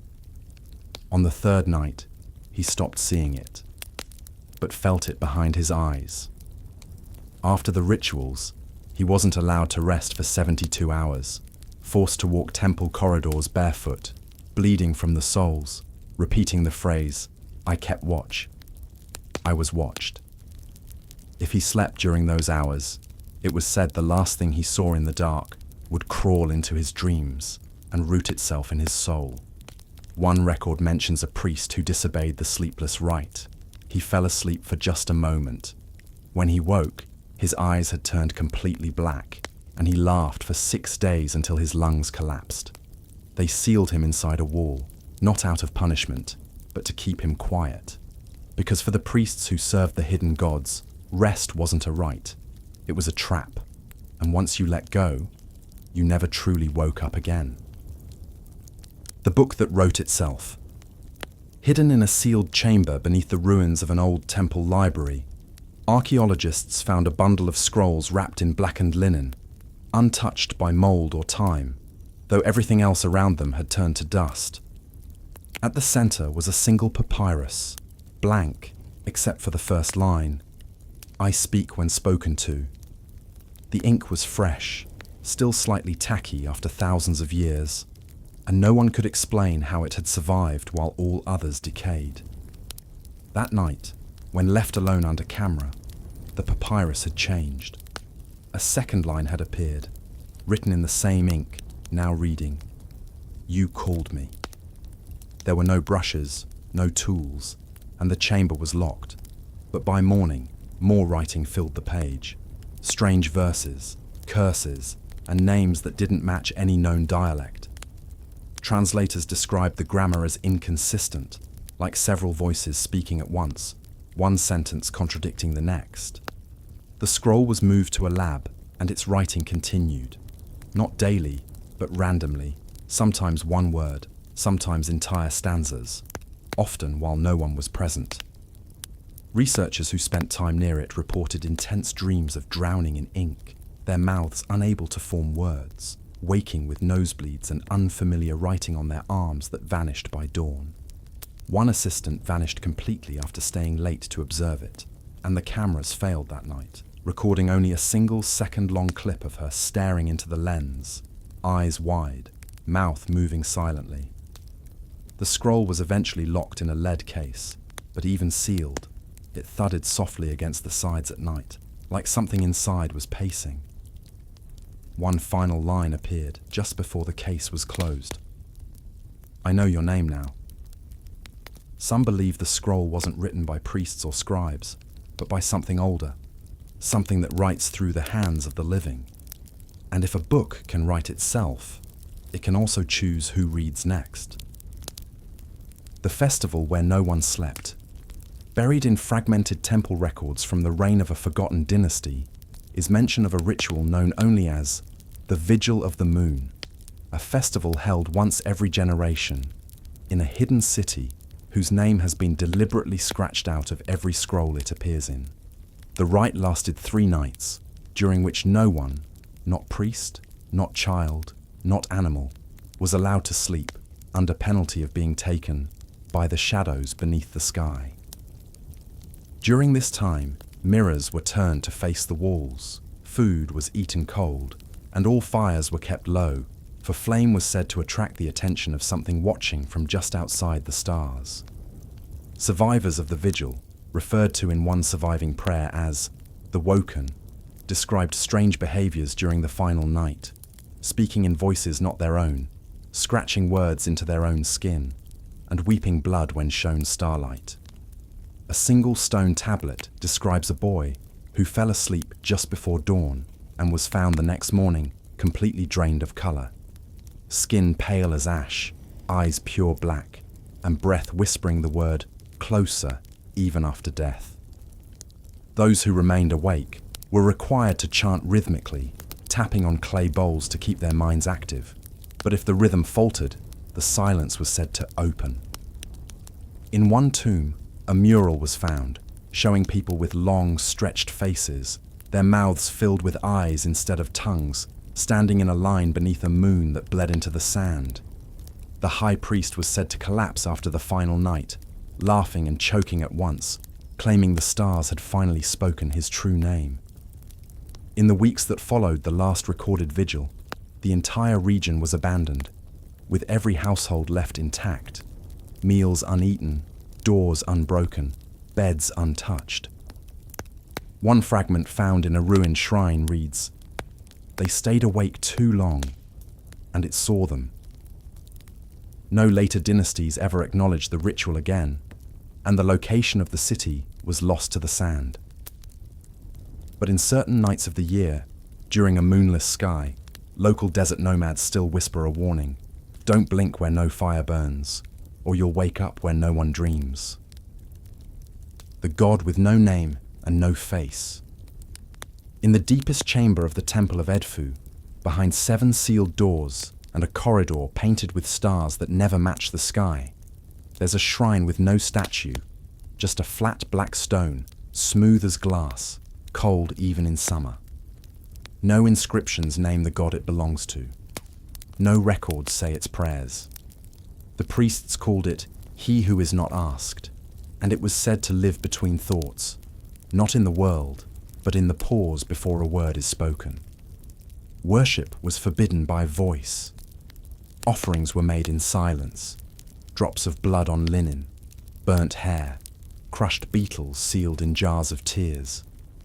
One inscription on a ceiling beam reads, "We buried the name because it looked back." It was believed that if the name was ever spoken aloud, the god would not appear. It would replace the speaker, replace the silence, replace the meaning behind every word. One priest who tried to write the name down gouged out his eyes before finishing the first syllable. His scroll ended in a single stroke. They never tried again. Some believed this god was not part of the pantheon, but older, predating even Ra, a leftover presence from before the world had light, sound, or shape. And its temple was not a place of worship. It was a place to keep it still. Because in Egypt, even the gods had gods they feared. And sometimes, they didn't give them names. The Pharaoh Who Pretended. One pharaoh, never named in official records but hinted at in forbidden scrolls found deep within a collapsed archive near Memphis, was said to have taken divinity to a level even the priests feared. Most kings claimed to be gods to maintain power, sons of Ra, living Horuses, walking thrones. But this one went further. He refused to speak to mortals. He ate alone. He walked barefoot over fire pits and refused sleep for weeks at a time, believing that dreams were too human for him. He banned his reflection, no mirrors, no water basins, and had the faces of servants sewn shut so their eyes couldn't contradict his perfection. Those who whispered his real name were buried up to their necks in salt and left for the vultures. He wore a mask of electrum molded into a face that didn't resemble his own. Sharp, expressionless, jaw too long, eyes too wide, and ordered every statue of himself to bear this false image. Over time, even his advisors stopped remembering what he truly looked like. A scroll found sealed in resin tells of a banquet where he dined with 12 statues, speaking to them for hours, each with a different voice, while living guests were ordered to remain silent and still, some choking on food rather than risk interrupting the delusion. In the final years, he lived beneath the temple in a mirrored room, surrounded by silent priests, speaking only to the echoes of his own voice, which he believed were the gods responding. When he died, no tomb was made, no ceremony, just silence. His name was struck from the king list. The mask was buried upside down, because the priests feared something, not that he was a god pretending to be human, but that he was a human who'd believed the lie so deeply, something else had answered, and worn his skin like it still ruled. The queen who ruled through corpses. In the far southern sands of ancient Nubia, where Egypt's control bled into shadowed lands, a lesser-known queen once held power not with armies or alliances, but with the dead. Her name was erased from most temple records, but fragments of her story remain, carved into obsidian shards buried deep in forbidden tombs. She was not born royal. She earned her throne by surviving every heir who stood before her. One by one, they vanished. Some found buried in gardens, some mummified standing upright, dressed in ceremony before their hearts had even stopped. She surrounded herself with corpses dressed in gold, former rivals, failed priests, even her own sister. Their bodies posed around her throne like silent advisors. Her palace smelled of resin and rot. The living walked carefully, heads down, knowing her court didn't speak. It watched. Rumors claimed she slept with embalmed bodies at her side, believing their silence made them the only loyal ones. She consulted them nightly, whispering questions to their open mouths, claiming they answered through her dreams. One servant's diary, found hidden beneath a floor tile, wrote, "She rules both sides. The breathless adore her. The breathing obey from fear. At feasts, she offered meat seasoned with ash from funeral pyres. When foreign emissaries arrived, they were greeted by rows of embalmed nobles posed mid-applause. No one dared question her. One general tried. He was later seen sewn into a tapestry, eyes stitched open, skin stretched and painted with the goddess Maat's wings. She ruled for 23 years, aging slowly, her face never changing. Some believed she had traded her soul for dominion over death. Others say she never had one to begin with. And when she vanished, her throne was found surrounded by every corpse she'd ever kept. But hers was never among them, because she didn't rule through fear. She ruled through stillness, the kind that comes after a heartbeat stops, but still listens. The boy king who was buried twice. Long before the world knew of Tutankhamun, whispers passed through temple walls about another boy pharaoh, one who ruled briefly, died young, and was buried not once, but twice. His first tomb was rushed, carved into a cliff face far from the Valley of the Kings, sealed in silence. But something went wrong. The priests reopened it just days later, their hands shaking, their lips sewn shut. The body had moved. The arms, once crossed in royal pose, were now spread wide, fingers broken backward. His death mask, a flawless gold visage, had shattered from the inside out, as if something underneath had screamed. Rather than burn the tomb, they built a second one, deeper, colder, without hieroglyphs. No spells, no prayers. Just a name scratched out so violently it left a gouge in the stone. His heart was removed and never found, replaced by a chunk of black glass. Desert formed from lightning. The priests buried him again, this time upside down, eyes stuffed with wax, mouth filled with honey and salt. A recipe used not for blessing, but for binding. A wall fragment nearby warns, he dreamed backward. He saw the end before the throne. Some say he was born under a cursed moon. Others claim he remembered a life he never lived and tried to stop it from repeating. The second tomb was sealed with no guards, no markings, nothing to tempt curiosity. But when it was finally discovered thousands of years later, the inner lid was found clawed from the inside, the gold scratched with symbols from no known language, and beneath it, no body. Only the mask, whole again, smiling.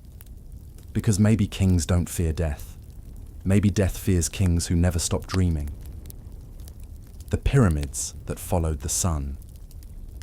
The Great Pyramids of Giza weren't just tombs. They were machines of light, cut and placed with such impossible precision that even now, no one fully understands how they exist. The sides of the pyramids are almost perfectly aligned to true north, with an error so small it wouldn't matter today. But in a time without compasses or satellites, it's a violation of what should have been possible. Each face of the pyramid catches sunlight in a way that makes it shine differently at dawn, noon, and dusk, like the structure isn't just sitting in time, but interacting with it. The ancient builders didn't just follow the sun, they patterned the entire pyramid complex as a reflection of the sky. Orion's belt above, the pyramids below. But one detail disturbs researchers most. During the spring and autumn equinoxes, the sun strikes the corners in such a way that the pyramid casts no visible shadow on one side, as if that edge has been erased from the world. Some texts claim this was intentional, that the sun was a god with a memory, and the pyramid was built not to honor it, but to remind it. Temple writings speak of the eye that rests on stone, a force that needed to see its own reflection in the world to stay awake. One scroll warns, "When the shadow forgets the light, the stones will rise again." And many now believe the alignment was not just about death or direction, but resurrection. That when the sun and the pyramid are in perfect sync, something ancient is allowed to breathe again. Because in Egypt, even stone was alive, and the pyramids weren't just reaching for the sun. They were watching it, and maybe waiting for it to blink. The bread that was eaten with blood. Bread was the foundation of life in ancient Egypt, but it was also the slowest form of death. For the nobles, it came soft and honeyed, baked in molds shaped like lotus flowers or birds. But for the workers, the farmers, the men who raised temples and carved gods into stone, it came as a weapon baked in their own kitchens. They didn't have mills. They ground their grain between sandstone slabs, day after day, year after year, until the stones themselves broke down into the flour. That flour became laced with grit so fine you couldn't see it, only feel it when your teeth cracked. Children's mouths bled by 13. By 30, most had teeth ground flat, nerves exposed, every bite a jolt of agony. They didn't complain. They couldn't. Pain was normal. Meals were eaten in silence, soaked in beer thick like sludge to soften the bread and numb the mouth. Some tried to chew only on one side of their face until that side failed too. Skulls pulled from workers' tombs showed jagged pits where infection had eaten through the jaw entirely, holes so deep they reached the eye socket.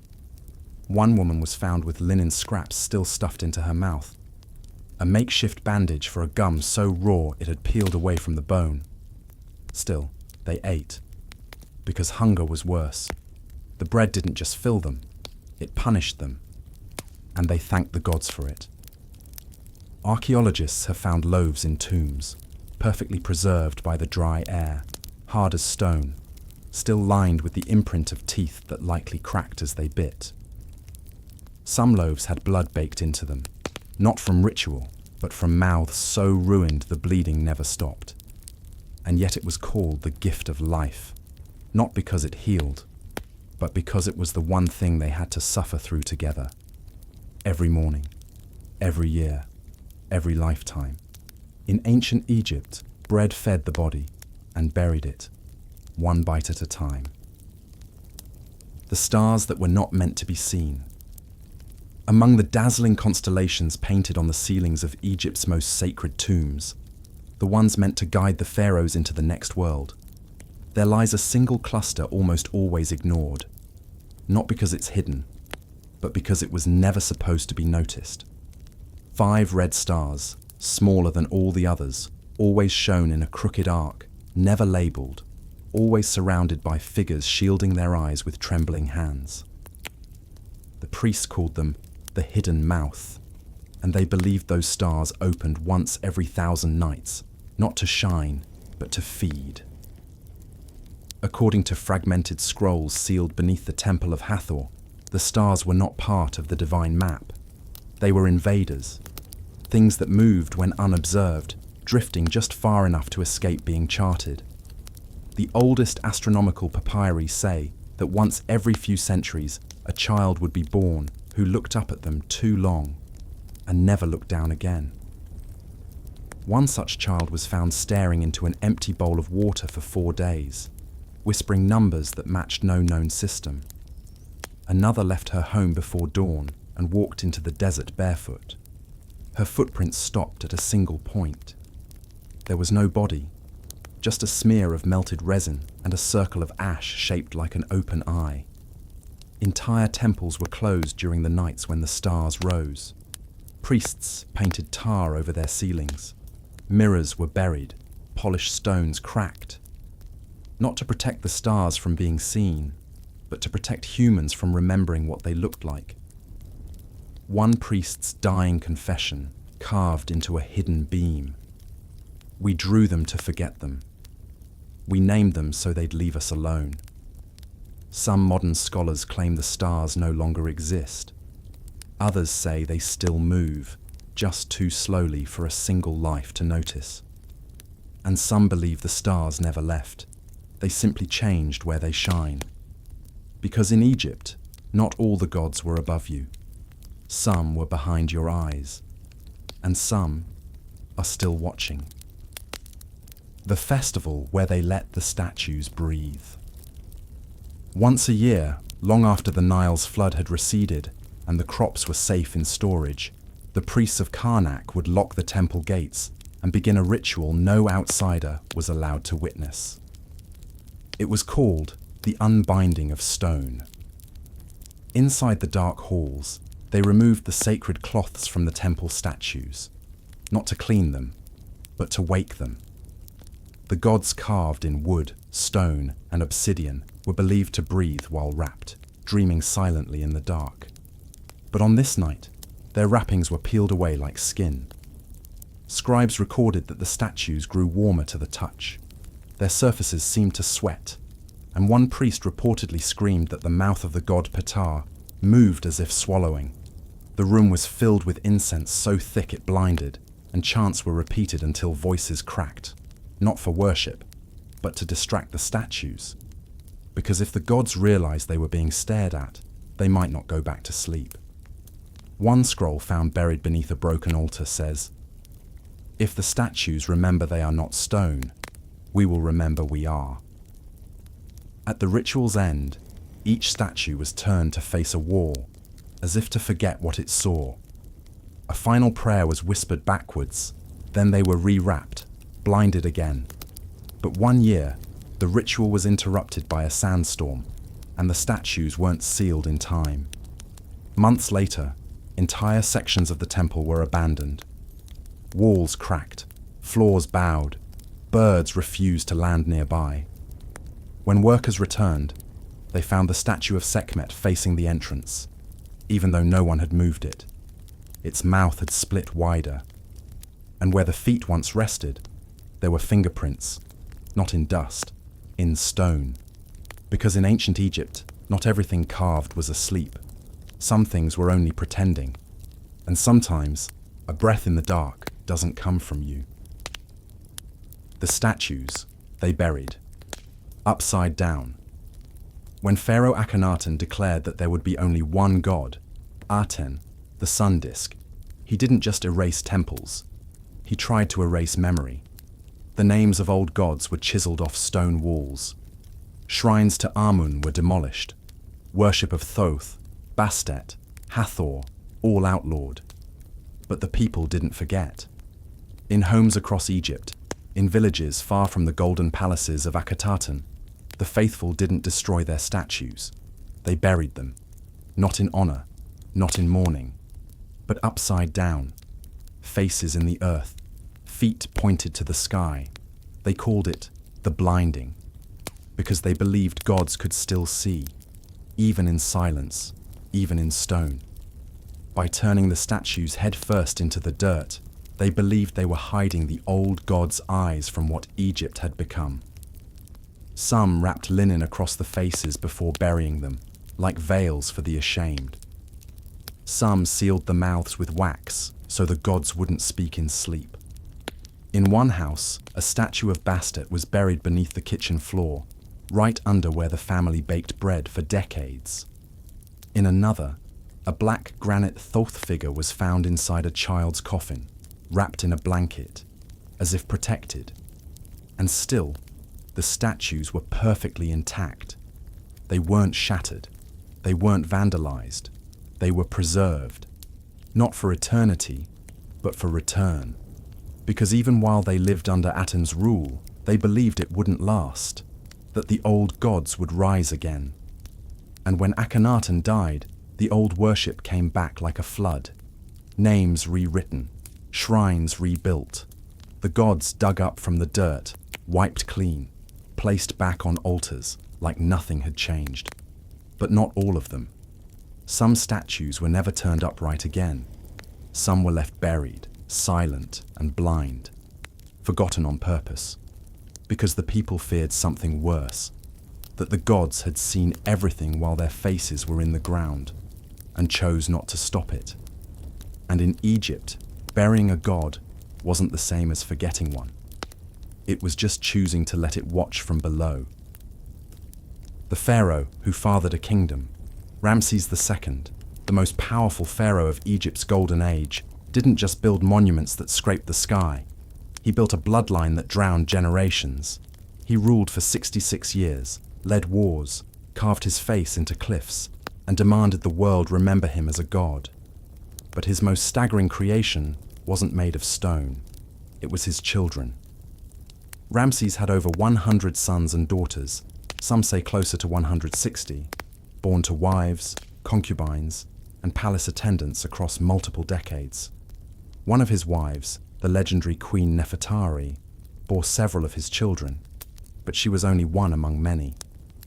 Dozens of women lived in chambers behind curtained halls, their only role to extend the veins of a man who believed his blood was divine. His children weren't raised as a family. They were raised as a network of control. Sons were sent to command armies, even as teenagers.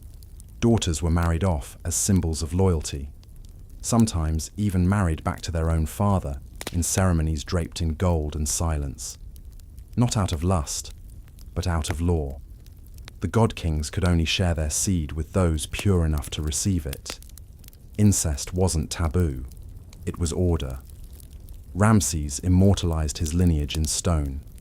The walls of Abu Simbel and the Ramesseum display processions of sons kneeling before him, dozens deep, their names chiseled beside stiff, adoring faces. But these weren't always tributes.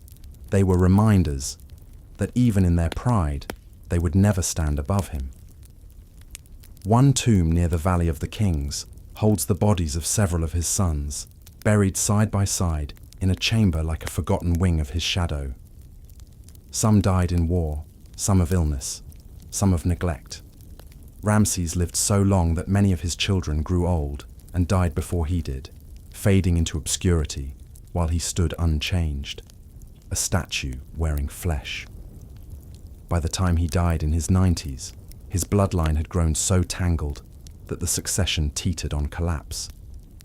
Brothers vied against brothers, nephews against uncles. No one knew which son would rise, because the god who made them had left too many behind. Egypt didn't mourn just a ruler. It mourned a father who had become a country. And in the end, Ramses II didn't need immortality through pyramids or prayer. He achieved it through overcrowded tombs, confused records, and children who worshipped a man they barely knew, but were bound to forever by blood too sacred to disobey. The pets that were mummified without mercy. In ancient Egypt, animals were worshipped, not as pets, but as living symbols of the gods. Cats were sacred to Bastet, baboons to Thoth, crocodiles to Sobek, falcons to Horus. The people believed that by offering these animals in death, they could draw the gods' attention in life. So they didn't just honor animals, they mass-produced them. In Saqqara alone, archaeologists uncovered vast underground catacombs packed wall to wall with animal mummies, stacked in rows like jars, bound in linen, labeled by species, size, and purpose. Some were pets, buried lovingly beside their owners. But most weren't pets at all. They were offerings, and they were killed for it. Entire industries formed around animal sacrifice. Thousands of animals, cats, ibises, hawks, snakes, bulls, were bred in temples solely to die. Kittens were strangled just days after birth. Ibises were force-fed to fatten their livers. Young crocodiles were bound, gutted, and stuffed with reeds so their bodies looked bigger in death. Some animal mummies were hollow, not even real creatures inside, just bundles of feathers, mud, or broken twigs, meant to imitate the sacred shape. Because worshippers didn't check. They paid the priests, handed over their coins, and left with a blessed mummy. The more money they paid, the better the animal. A perfect ibis cost more than a farmer's month of wages. Temples stored them like inventory. In one chamber, archaeologists found over 4 million mummified ibises. In another, more than 1 million mummified dogs. Some priests even sold the same corpse multiple times, unwrapping, rewrapping, reselling. But the horror didn't stop at numbers. The wrappings themselves were cruel. Unlike human mummies, which were treated with care and resin.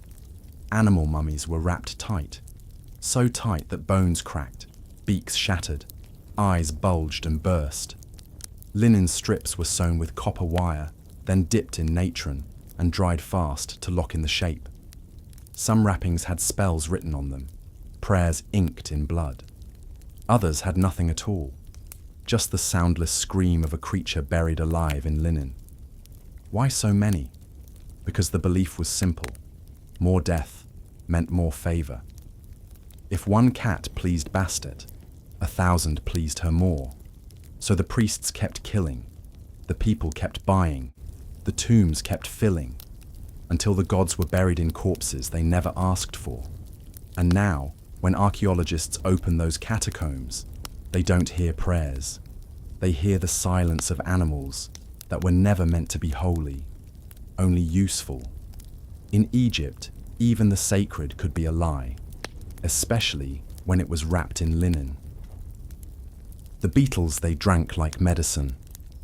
Among the stranger cures scrawled into the medical papyri of ancient Egypt, alongside crocodile dung pastes and liver-soaked bandages, there's one recipe that keeps resurfacing, always written in rushed, anxious script. Crushed beetles, mixed with fermented wine. It wasn't symbolic. It was swallowed. The belief was that beetles, especially the sacred scarabs, carried divine energy, not just because they rolled dung, but because they were seen as creatures that created life from nothing. Egyptians watched them push filth across the sand and assumed they were birthing the sun itself. So if a scarab could move the heavens, maybe it could move pain out of the body too. Healers began drying the beetles in sunlight, grinding them into fine black powder with pestles carved from hippo bone. This powder was mixed into sour palm wine and drunk by the sick, especially those with stomach issues, fevers, or what priests called possessions of heat. The mixture stung the throat, made the tongue numb, and in some cases caused hallucinations strong enough to make people believe they'd been visited by gods. One scroll warns, "Do not drink on an empty stomach, or the beetle will crawl again inside you." It wasn't a metaphor. Some patients swore they could feel things moving under their skin after drinking the mixture, scratching, burrowing, waiting. Over time, different beetles were assigned to different ailments. Dung beetles for fever, longhorn beetles for sleep. Fire beetles, crushed while alive, were given to those who had forgotten themselves, as if the pain could jolt the soul back into place.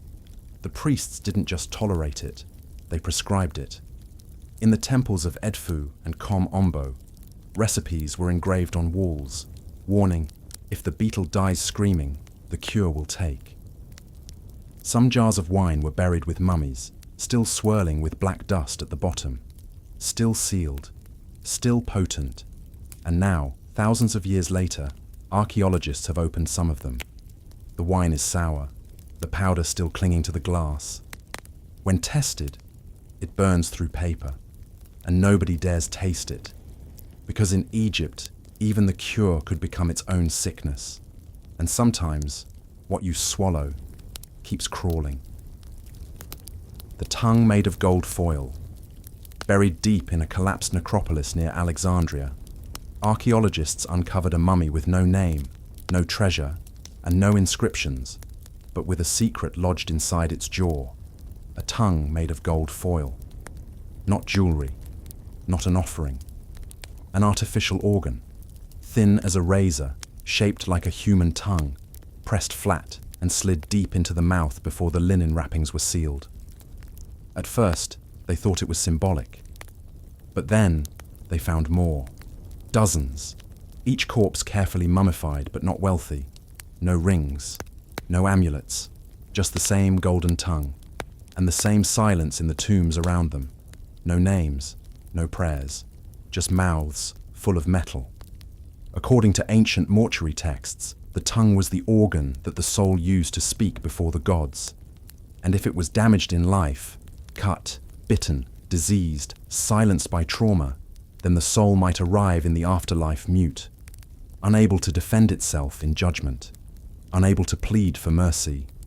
The golden tongue was meant to fix that, to restore the voice. But some scholars believe these weren't just medical dead.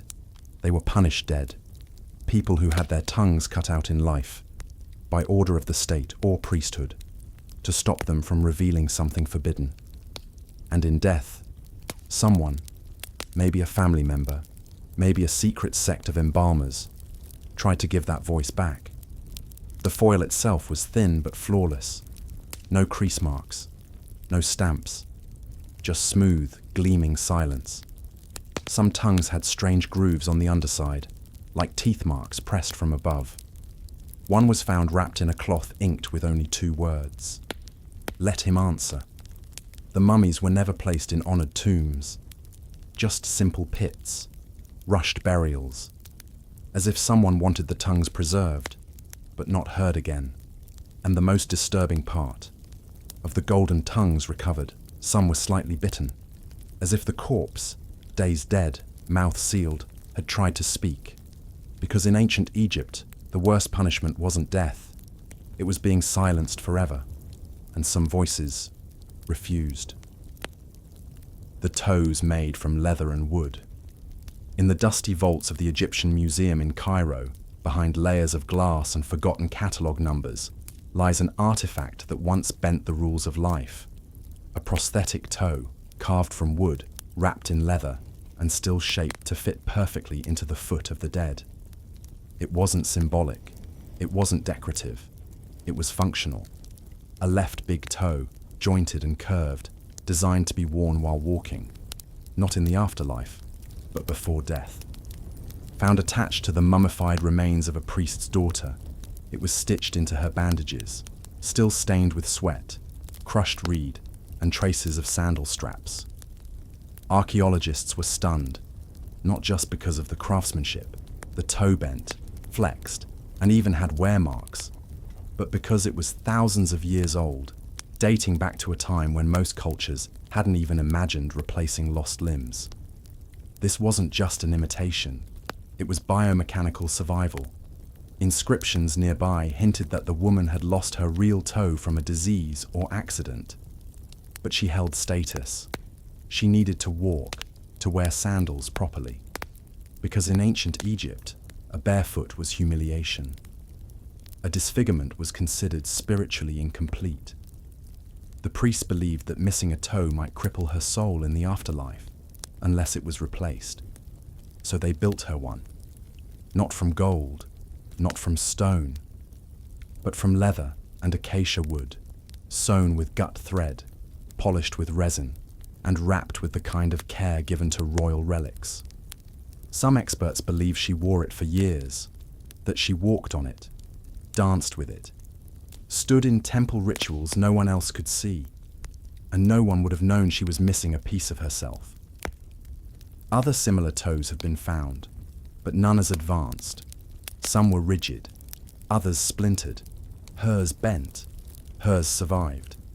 And when she died, they didn't remove it. They mummified her with it, because in Egypt, even a toe could hold the weight of a soul, and some souls refused to arrive in the next world incomplete. The priests who wore lion skin capes. In the golden age of Thebes, when rituals filled the air thicker than dust, there walked a special kind of priest, feared even by other holy men. They were called the Sem priests, the ones who performed the darkest, most sacred rites of the dead. And their robes weren't woven from linen or silk like others. They wore lion skin capes, still heavy with dried blood and stiff with age, draped over their shoulders like shadows that could bite. The heads were intact, the claws still attached. The faces of the lions hung over their backs like grim hoods, with their dead jaws sewn shut. These weren't costumes, they were power incarnate. The lion symbolized domination, over man, over beast, and even over death. To wear a lion was to declare yourself the one who could tame chaos. But it wasn't enough to just wear the skin. The lion had to be killed correctly, brought down by priests in a sacred hunt, where no wounds could touch the face, and no blood could fall on the ground. If it cried out, the hunt was considered cursed. The skin was then dried, smoked, and smeared with oils mixed with herbs, ash, and sometimes powdered bone. The smell was unbearable, but that was the point. The priest wasn't meant to smell like a man. He was meant to reek of death and divinity. These lion-cloaked figures would enter tombs during the opening of the mouth ceremony, the ritual that supposedly reawakened the dead, allowing them to eat, breathe, and speak in the afterlife. Only the Sem priest could perform it. Only someone wearing a beast on their back could guide a soul through the gate. They spoke spells through gritted teeth, standing barefoot in blood-warmed sand, holding tools made of copper and flint, while the lion's dead eyes stared forward behind them. Witnesses believed the lion's skin could trap angry spirits, that the beast absorbed screams before they reached the gods. Some priests were buried in their capes. Others had them burned. One lion's skin was found buried alone, folded neatly, claws tucked inward, with a single sentence etched beside it. He wore the beast. Now the beast wears him. Because in ancient Egypt, a priest wasn't a man of peace. He was a gatekeeper between life and death. And sometimes, he needed the weight of a killer to do the god's work. The crocodile dung that was used as contraception. Among the oldest medical texts in human history, the Ebers Papyrus, written over 3,500 years ago, lies a recipe that still disturbs scientists today. A contraceptive made from crocodile dung. Dried, powdered, sometimes soaked in honey or fermented palm juice, it was formed into a thick paste and inserted deep into the body before sex. It wasn't just a desperate guess. It was a ritual of protection, believed to block evil spirits, disease, and, most of all, conception. The crocodile was sacred to Sobek, the god of virility and water, so using its dung was seen as a kind of reverse power, harnessing fertility to prevent it. But it wasn't safe. It was acidic, full of bacteria, and dangerous. Some women suffered burns, others infections, but the practice continued for centuries, passed down from midwives to priestesses, hidden in jars without labels, smeared on linen, and reused. One layer of protection was often layered with blood from old cycles, mixed into the paste and considered charged. In certain temples, women were instructed to sleep with the paste inside them for 3 nights before lying with a man, and to never remove it by hand. They were told, "Let the beast guard the gate." Other mixtures were added over time: crushed dates, acacia thorns, donkey milk. But the crocodile dung remained the core. Some believed it would hiss in the presence of unwanted spirits. Others thought it created a smell so foul it repelled conception itself. Archaeologists found remnants of the paste in tombs, sealed in ivory tubes next to fertility idols. Not tools of birth, but tools of defiance. One carving even shows a woman grinding the dung while standing on a mat shaped like a crocodile's back. Modern science has no mercy for it. It would not have worked. It could have caused lasting harm. But in a world where choice was rare and power was sacred, it gave women something of their own. Because in ancient Egypt, even when the gods ruled the sky and kings ruled the land, some women still trusted the filth of monsters more than the hands of men.